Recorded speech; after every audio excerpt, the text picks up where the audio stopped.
নমস্কার। সংগ্রামী যৌথ মঞ্চের পক্ষ থেকে সুপ্রিম কোর্টের সামনে থেকে আপনাদেরকে কিছু কথা বলতে চাই। আজকে মামলাটা মেনশন হয়েছিল। মাননীয় প্রধান বিচারপতি বলেছেন যে যেহেতু আজকে পূর্ব নির্ধারিত ট্যাক্সের মামলা আছে এবং এটা প্রায় সারাদিন লেগে যাবে, সেই জন্য আমাদের মামলাটা এখন শুনানি হবে না।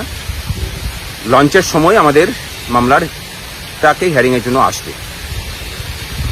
আজ সকাল থেকে এবং গতকাল রাতে আমরা আমাদের যারা সিনিয়র আইনজীবী আছেন, এওআর আছেন, তাদের সাথে ক্রমাগত আমরা বৈঠক করে গেছি। আমাদের যেসব পয়েন্ট সেগুলোকে নিয়ে আলোচনা হয়েছে। আজ সকালেও আলোচনা হয়েছে দুজন সিনিয়র আইনজীবীর সাথে। সেখানে আমাদের বক্তব্য খুব পরিষ্কার যে যেহেতু সেগ্রিগেশন সম্ভব, সেটা এসএসসিও বলেছে। সেগ্রিগেশনের মতো তথ্য তদন্তে যেহেতু সিবিআইয়ের কাছ থেকে উঠে এসছে এবং সিবিআই এর এখন আর কিছু এই নিয়ে তদন্তে বাকি নেই, তারা সেটা এফিডেভিট দিয়েও বলেছেন, তারা যেহেতু চার্জশিটও ফাইল করেছেন। সুতরাং সেগ্রিগেশনের যে ব্যবস্থা, সেই ব্যবস্থা সুপ্রিম কোর্ট দ্রুত নির্দেশ দিক, সেটা এসএসসি করুক এবং সেখানে সুপারভিশনের দায়িত্বে সুপ্রিম কোর্ট থাকুক, এটাই আমাদের ডিমান্ড। সেই ডিমান্ড নিয়েই আমরা এগিয়ে চলেছি এবং তার জন্য যা যা পয়েন্ট বলার সেগুলো আমরা সব উত্থাপন করেছি। পবন বনশালের 65B ছাড়াও ডেটা স্ক্যানটেকের কাছেও যে রিপোর্ট তথ্য আছে, যেটা এসএসসি প্রথম দিনের সাবমিশনে তারা বলেছিলেন, সেই তথ্যগুলোকেও ভিত্তি করে এই সেগ্রিগেশনের কাজ করুক। অনেকে প্রশ্ন তুলছেন যে সেগ্রিগেশন সম্ভব কিভাবে, যেখানে পবন বনশালের দেওয়া তথ্যই বৈধ নয়। আমাদের কথা হচ্ছে যে ডেটা স্ক্যানটেকের দেওয়া তথ্য তো বৈধ, যেটা এসএসসিও বলছে যে তারা আরটিআই এর উত্তরে ডেটা স্ক্যানটেকের তথ্য ব্যবহার করেছেন।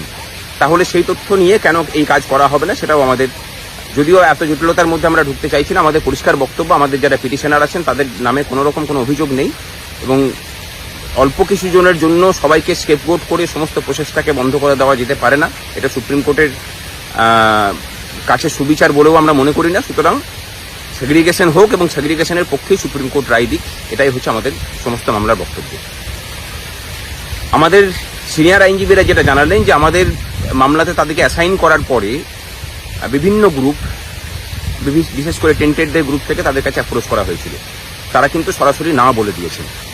একদম প্রথমে যখন এই মামলাটাকে এসএলপিটাকে শুনানির জন্য গ্রহণ করানোর প্রয়োজন ছিল, তখন আমরা মুকুল রোহতগিজিকে নিয়েছিলাম। মুকুল রোহতগিজি তখন টেন্টেডদের হয়েও লড়েছিলেন, যে কারণে আমরা পরে মামলাটা যখন সাবমিশন পর্যায়ে চলে এলো তখন আমরা মুকুল রোহতগিজিকে আর নিয়েও নিই। তার কারণ হচ্ছে যে একটা বড় অ্যামাউন্টের ব্যাপার ছিল। তাছাড়া মুকুল রোহতগিজি আমাদের জন্য 2 দিন অ্যাপিয়ার করেছিলেন। ওনার কাছে আবেদন করাতে ওনাকে আমরা একটা ফিজি দিয়েছিলাম। আনন্দ জির কাছে যে মামলা আছে সেখানে উনি এখনো পর্যন্ত অ্যাপিয়ার করেননি। আজকে ব্যাপারটা জানি না কি হবে। ওনার কাছে পয়সা জমা করা আছে, সেটা যে কোনো সময় আমরা, এখনো পর্যন্ত উনি কোনো ফিজ নেননি, শুধুমাত্র কনসালটেন্সি ফিজগুলো নিয়েছেন। চলছে মামলা। আপনাদের কাছে যেটা অনুরোধ, যে দ্বিতীয় ধাপের যে পয়সা এবং প্রথমবারেও যারা পয়সা দেননি তারা কিন্তু টাকাগুলো জমা করার চেষ্টা করুন। অন্যথায় আমাদেরকে কিন্তু আপনাদের নামগুলো বাদ দেওয়ার জন্য আলাদা করে অ্যাপিল করতে হবে। নমস্কার।